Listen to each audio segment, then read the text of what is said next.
Tim's become a sex symbol, kind of, you know? I mean, screaming and everything. Tim.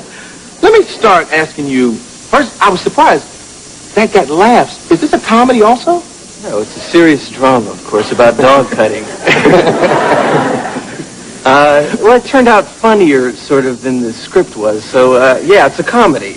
Yeah. But is it scary at times? Not really. It's a fairy tale, so it's got a bit of everything in it. And where did you get the project?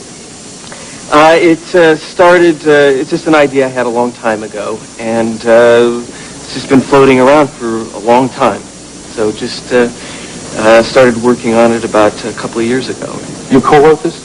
I worked on the story, and writer Caroline Thompson wrote it, and we just wanted to make like a real fairy tale, and that's what we tried to do. You also directed it and produced it? Yeah. As an actor, doing this role, how did you see Edward? Who is Edward? Edward was, to me, when I first read the script, I kept getting flashes of like a dog, you know, just like a chihuahua. Like a chihuahua. Very special little chihuahua with a very short tail. No, I got flashes of a dog, like the unconditional love of a dog, kind of thing, or like a newborn. Yeah. Sort of very blank character that just sort of responds to things as situations come to him. It's just more of an open book, a feeling. I would assume Edward doesn't fit in very well. It's difficult. Yeah. Well, he fits in like any kitchen appliance would fit in. You know, for a while it's a handy, helpful, Pope-heel, pocket, ginsu, fisherman, whatever you want him to be. You know, he's whatever you want to begin with. Yeah, congratulations, by the way. I read something in the Daily News today. This thing isn't even out, but you've shown it in a few places, and it's done real well. Yeah, it seems like so far so good, yeah. Wearing these things, did you hurt anybody? Did you cut anybody up on the set? Yeah, let me show you. Break out that and how did you use the bathroom while you were shooting this thing? Well, let me show you. Yeah, there was a couple of incidents where I lanced a few people. Oh, really? Yeah, I sort of stuck my pinky into Anthony Michael Hall's arm once, which was... He's in this?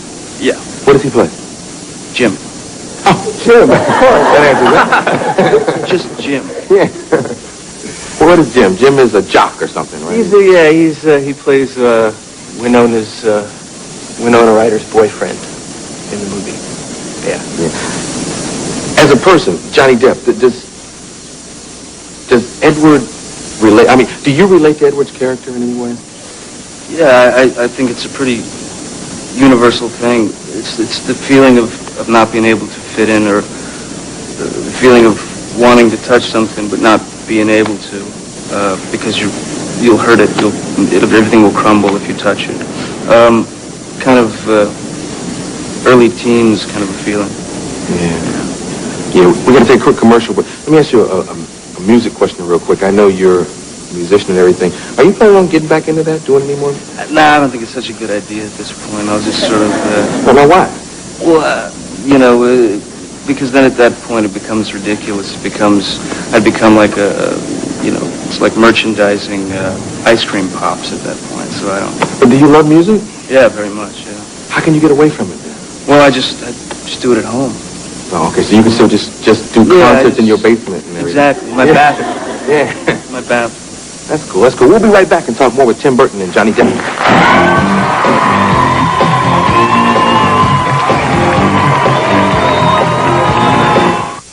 And you can say...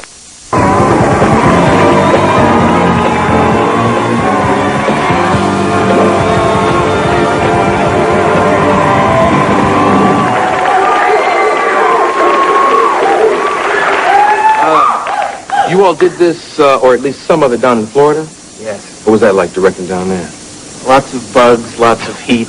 I don't know, have you ever been there? No, never visited Florida. We were there during love bug season, where these little bugs are having sex in the middle of the air. It's very, and it's just all you can do to clear it away from the lens. It was a little behind the scenes, it's very, a lot of bugs there. Was that your first time? Yeah. Yeah. Because you're from Burbank, right? Yeah. You're the first person I ever met who's from Burbank. What is that? What's that upbringing like? Well, we all have tales. It's funny because Burbank is sort of known as the movie. There's lots of movie studios there, but it's very far removed from that. It felt like being from the Midwest in a lot of ways. It's just very much separate from the movie industry, which was good. Yeah. Johnny, I don't know a lot about you. Your mom and dad, what did they do? My mom was a waitress. My father worked for various cities in Florida and stuff. So he was like a city guy. Yeah, and you were born? In Kentucky. In Kentucky. Yes. I think they would scream if you said Guam.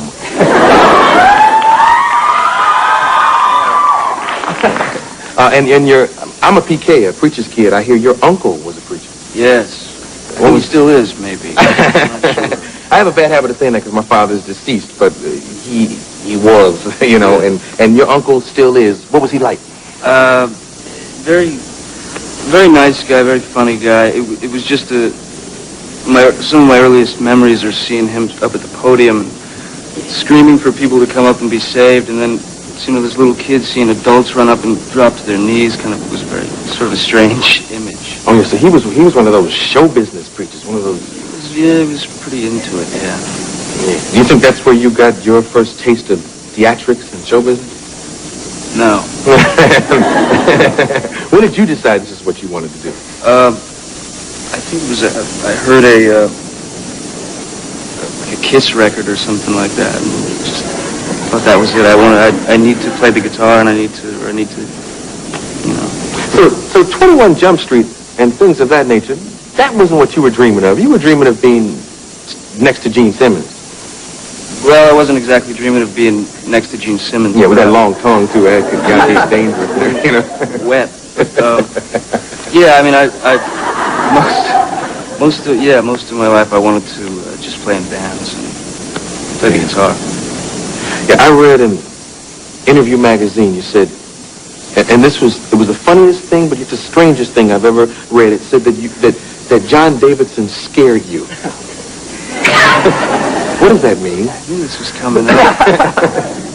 At one point,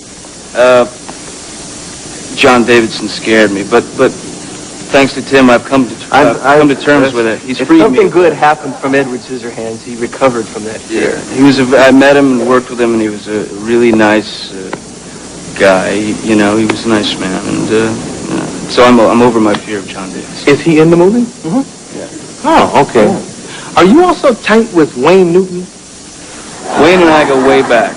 Because he said that you all were friends. Wayne Newton. Yeah. In the Vegas thing. Oh yeah. Well, I've talked to Wayne a couple of times on the phone. I get a Christmas card every year from Robert Goulet. Bob Goulet. Oh, too, from Robert and Vera. Yes. And it has that picture on it. Nice design card. It's about this big. Yeah, it's huge. I used to have people bring it this way. Come on, bring it into the house. It's a huge Robert and Vera Goulet card. Yeah. Yes. but we don't know Wayne Newton. No, we don't. We don't know Wayne Newton. Not up to that. Close. What's next for you, Tim? Tim, you've directed Batman and Beetlejuice and on all these wonderful, interesting movies. I'm just gonna see what comes up next. I don't know.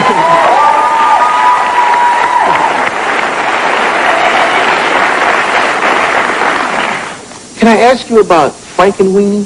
Oh, right, yeah. You all know about Frankenweenie, or is it just a funny word? It's a funny word? You can ask me, but I'm not going to show you. No, actually, I've secured footage from your people.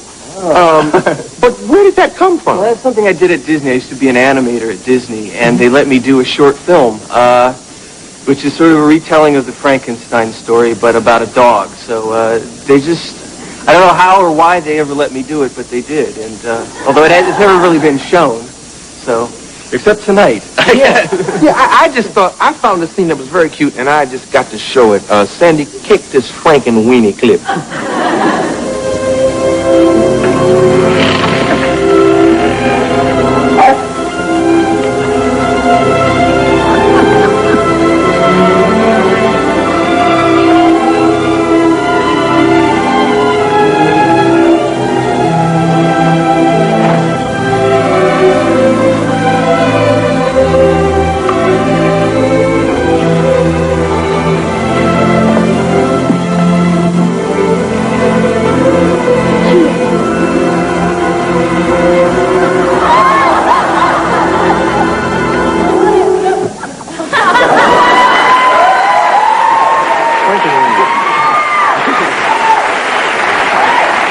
Any comment?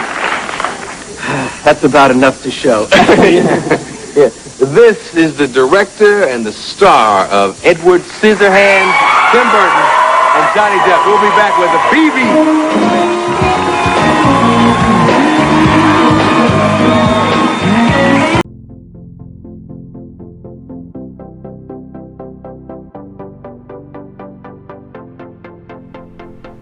Coming to you from Los Angeles, I'm Ruby, and this is your Boom Zulu Celebrity Update. Robert Pattinson and FKA Twigs have great energy. The actor who started dating the singer last September and got engaged in April is reportedly having the time of his life.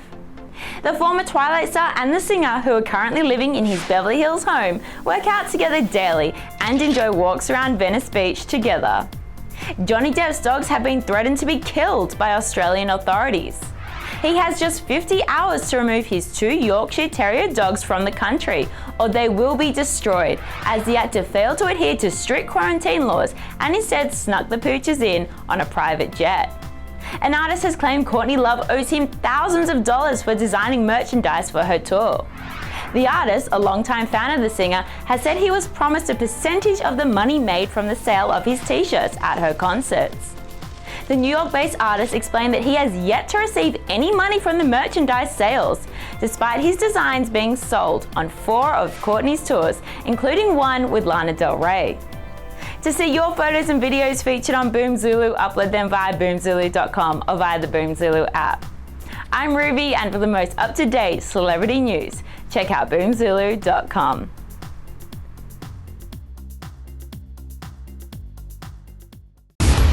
I am Lord Charlie Mordecai.